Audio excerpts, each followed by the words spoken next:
We are putting some polyurethane bushings in the old Vette here.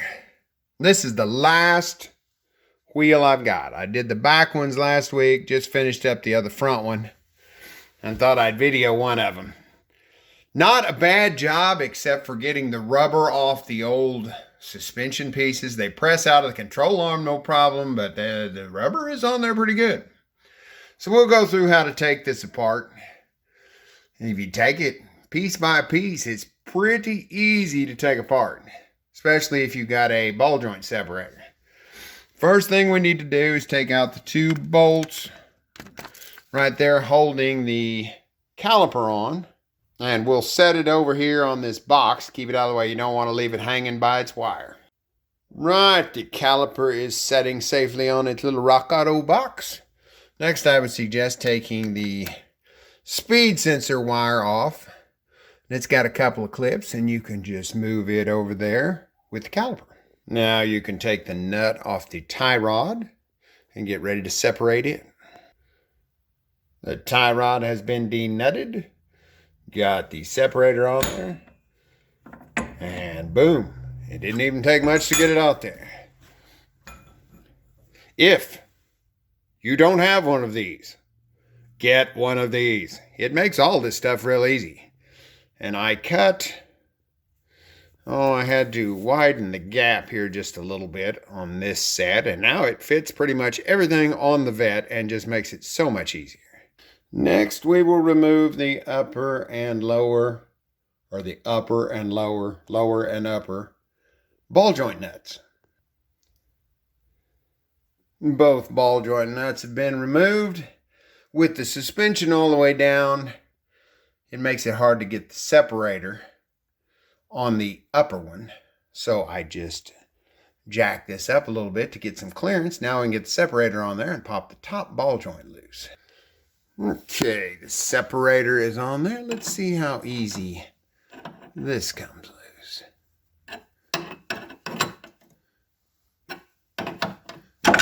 Oh, look at that. That was tough. No more beating on anything. Just pop it loose. Now we can lower that back down, and we'll take off the whole steering knuckle. Actually, I didn't let it down just yet. I raised it up just a little more, that way I could get the top ball joint out of here, and that let me pivot this back enough to get the separator in here, and that all popped loose. So now, down to a shock, two control arms, and the anti-sway bar. One thing I like about the new bushings is that they're not bonded. This rubber here is bonded to this cross shaft, and then it's pressed into this. And the stuff just doesn't move real easy. Your suspension needs to flow. And when you put the new bushings in there, it flows. All right, now we'll take the nut off of the anti-sway bar, and then we'll take the two bolts off here. Nuts on the bottom up in the hole, and that will release the lower control arm, everything except for where it bolts to the cradle. Taking this apart a little different than I did the other side. You will want to keep your jack with just slight pressure as you undo the shock, because the shock is holding the spring up in position. By that I mean the spring will try to go down a little further than what the shock will allow. So if you're undoing the bolts, it may spring on you. So just put the jack under there and give it a little support, and then you can lower it down later, which I will do as soon as I take out the sway bar nut. Next, you can take off the lower sway bar bolt from where it hooks onto the control arm. Right, it is disconnected there, and just like the top swing arm, this does not move very slick. Once you get the new bushings in there with the silicone lube on them, stuff just moves smooth. All right, now we'll take out Remove my light. The 4 bolts up there that hold the upper control arms on. Be careful. Focus. Be careful when you take those out. There probably is some washers behind the arm. You want to make sure they go back in the same position, because that's what controls some of your alignment. Okay, control arm is off. Here are 2 washers that I was talking about. These are on the front. No washers on the back, so just make sure you put them back just like they are. Okay, we're ready to take off the lower control arm now. And here is the front camber bolt. And since my alignment is good and I'm not figuring these bushings are going to change the alignment, they'll just keep stuff from moving around but won't affect the static alignment, I'm just going to mark these. A little punch mark on that washer so I know where to put them back.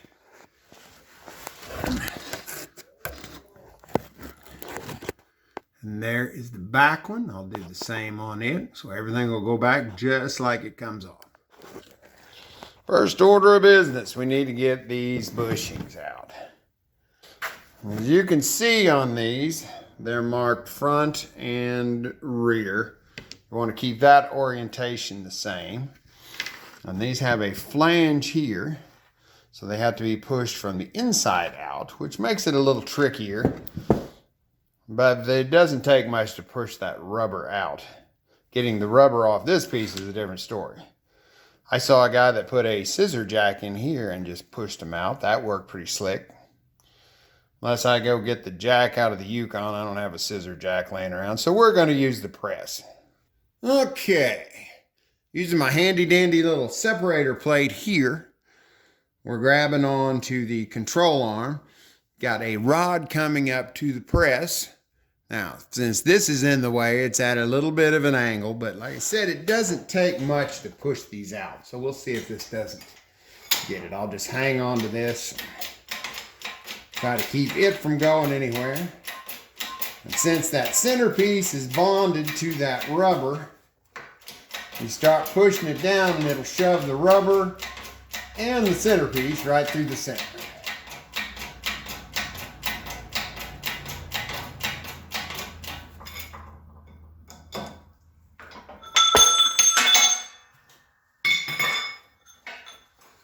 Yeah, went a little crooked. So we'll move stuff just a little.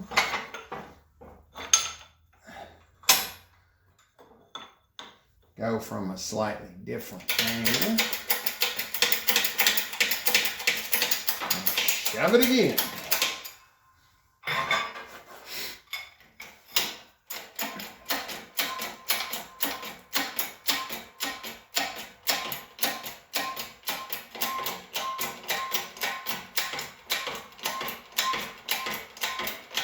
I think we got it this time.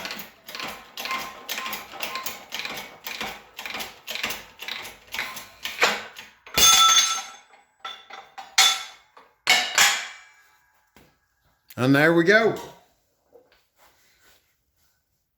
Yeah. Just got to get that rubber off that shaft. We'll flip it over and do the same thing on that end, except we can run the rod down through this so it'll be even easier. Okay, on to the lower control arm. These end pieces are separate from the tube on the inside. So what we need to do is take a punch, go through at an angle, and knock all of those out. And then we'll press the entire rubber thing out of the sleeve. Okay, those 4 are out. That just leaves a sleeve that is bonded to the rubber, seriously bonded to the rubber on both sides. And like the rest of these, the big flange is on the outside. But these have enough rubber that we can push it from this side to the inside, even with that big rubber flange on there. So we'll put it in the press and go to pressing. All right, just got that chunk of exhaust tubing that fits the arm there. Now we'll find something to push with. Oh, that's right, that may not work on this side. Seems like that's got a metal ring. Ooh. Maybe it'll just push the guts out of it. I'm good at that.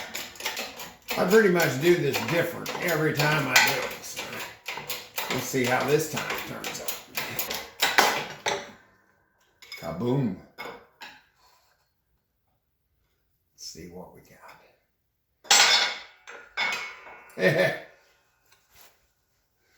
There's that. Certainly didn't pull that out of that sleeve. So now we have to get all that rubber off of there because we have to save this sleeve. On a different piece of tubing.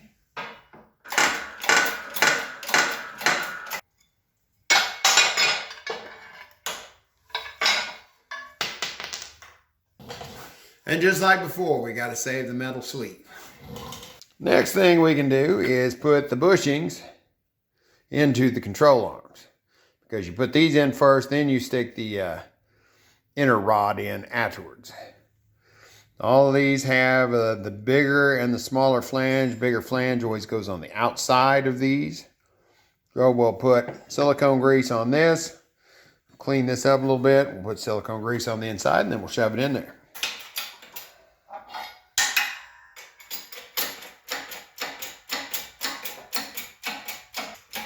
Run that down till that hits the bottom. And we'll use the little sleeve.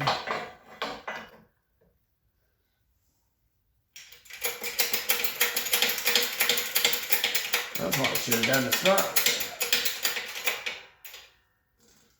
Double stack those blocks. So that is in there. Then we'll just do that to the other side, and then we can move on to the lower control arm. The lower ones are even easier because they don't have a inner flange. There are two different sizes, put them in the appropriate holes, and the bigger the flanged end goes on the outside. Okay, everything is greased up.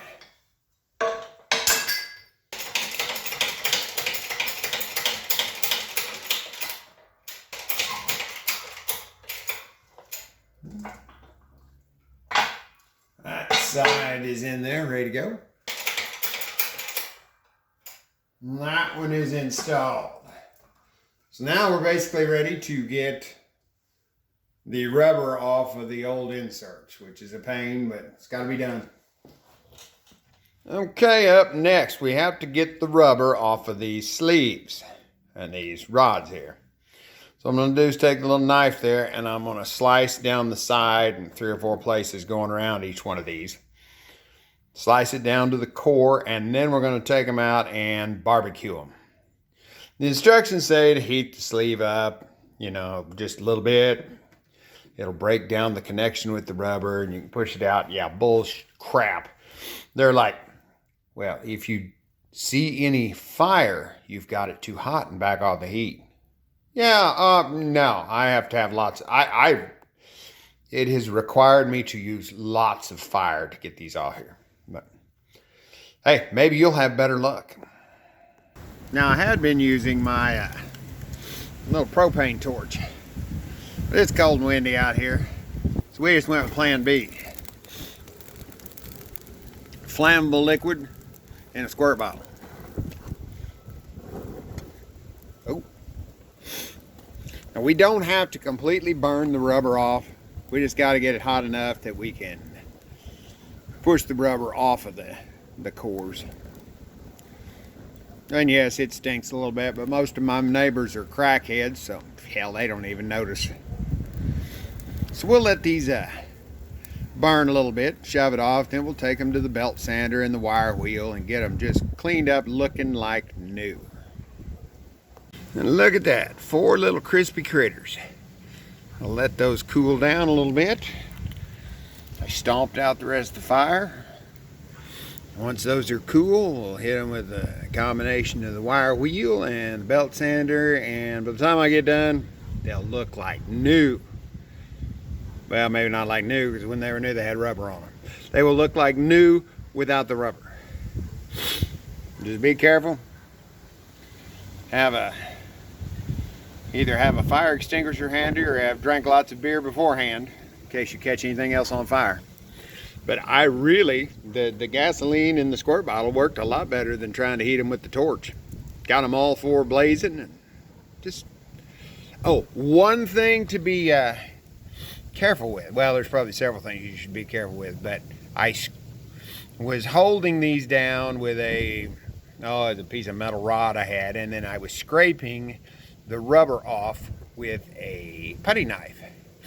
And once it's at the right temperature, the rubber comes off really easy. But the thing is, the rubber is kind of springy, so if you push some of it off and it springs back, it will shoot little bits of flaming molten rubber at you.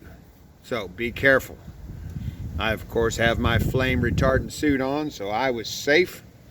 But if you do this in a pair of shorts and get your face too close, it could be bad. Just be careful. All right, they have cooled down. It's time to make them shine. We'll just hit them with the wire wheel on the grinder over here. Give the old Black & Decker a workout. I won't bore you with that, but one thing that might come in handy is if you've used your wheel for quite a while and it's just not taking the rubber off like it used to. It's usually because the bristles have started tapering back. So what you need to do is take this off, flip it around, put it back on. The bristles will be aimed forward now, have a forward angle to them, and it will be seriously aggressive. I did that last night on the last set I was cleaning up, and man, it made all the difference. So just something to keep in mind. Look at that, just beautiful. Don't forget, when you're wire wheeling, you need to do these washers too, because they do have to go back on there. So let's take these parts back next door, put them in the control arms. First, we'll do the lower control arms. The metal tubes are the same. They just go in their respective spots. Once we get them in, then we'll press the washers on, and that will have the lower control arm done.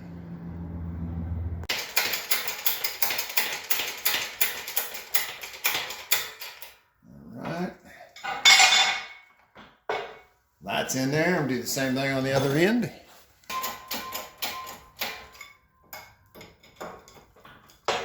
Okay, that's good. Now we can push in the washers.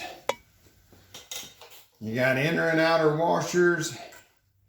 The big ones go on the outside edge.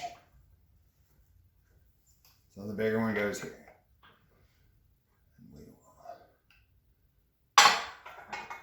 Block that up and put the squeeze together. Oh,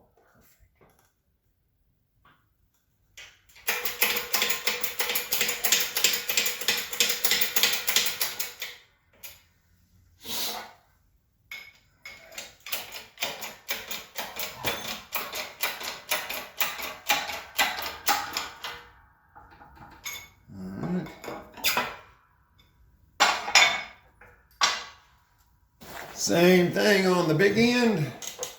Smaller washer goes inside, and the biggie goes on the outside.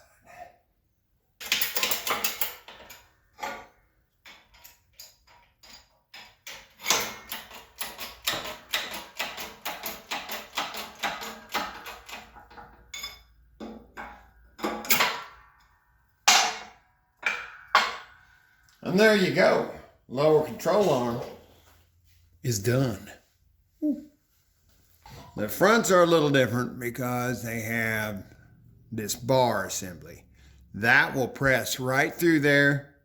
It just kind of stretches it out as it goes through. Make sure to put lots of silicone lube on the edges of that. Remember that the flared part, the washer part, goes on the outside, and keep track of your front and your rear. It's a little bit of a tight fit, but it will stretch and go through there, and it'll all be fine. Press that down till that hits the block and we'll reset.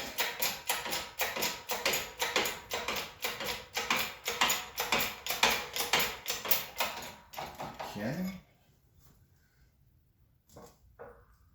Back up.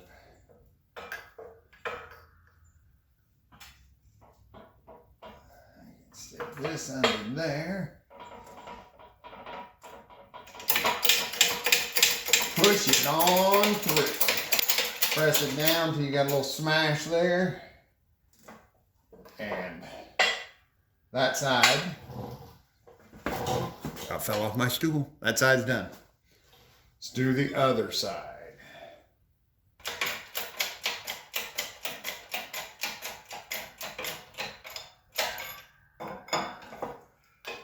And boom, that side is in.